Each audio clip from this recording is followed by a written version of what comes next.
علیہ وسلم اذا وقع الذباب فی الطعام فامکلوا فإن فی احد جناحیہ سما وفی الآخر شفاء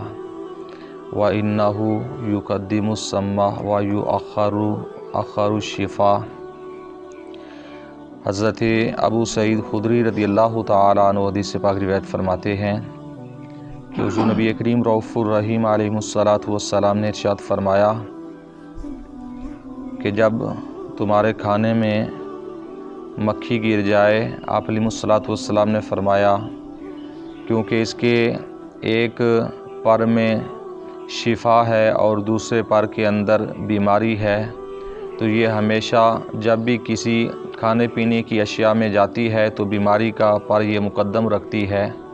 پہلے وہ ڈالتی ہے اور شفا والا پر یہ اوپر اٹھا کے رکھتی ہے۔ پیارے آقا علیہ السلام نے فرمایا اگر تم میں سے کسی کے کھانے میں پینے میں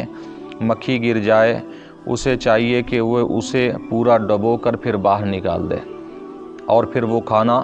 تناول کر سکتا ہے۔ ابو داؤد شریف کی یہ حدیث مبارکہ ہے۔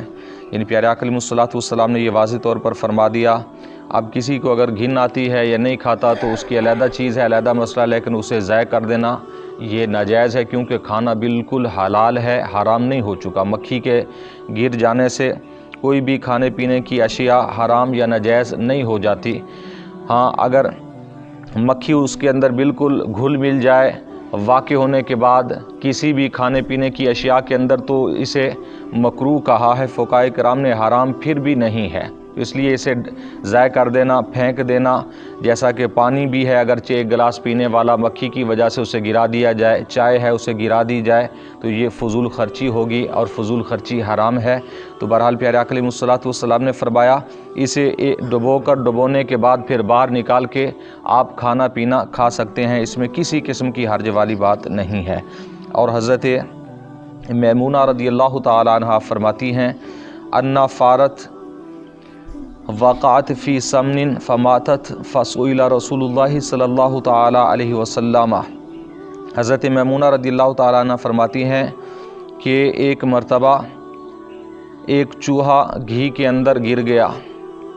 اور گھی ہی کے اندر مر گیا۔ فسئل رسول اللہ صلی اللہ تعالیٰ علیہ وسلم، نبی کریم صلی اللہ علیہ وسلم سے اس کا سوال کیا گیا۔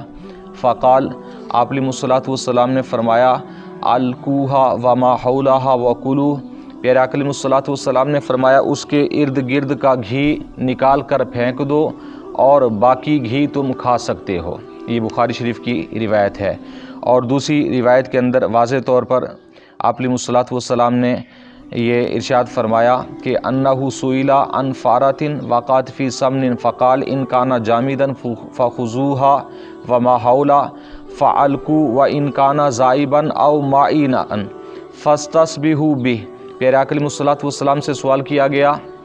تو آپ علیہ السلام نے اس سوال کے جواب میں فرمایا اگر گھی جمع ہوا ہے تو پھر اس کے ارد گرد سے، یعنی جس جگہ پر چوہا گرا ہے وہ چوہا بھی باہر پھینکیں اور اس کی جگہ والی سے جس جگہ پر گرا تھا وہ جگہ اور اس سے تھوڑا ارد گرد کا جو گھی ہے وہ اٹھا کر پھینک دیں اور اس کے بعد باقی گھی استعمال کر سکتے ہیں۔ اور آپ علیہ السلام نے فرمایا اگر پگھلا ہوا گھی تھا اور اس میں چوہا گر گیا تو پھر پیارے آقا علیہ السلام نے فرمایا وہ سارے کا سارا گھی نجس ہو جائے گا،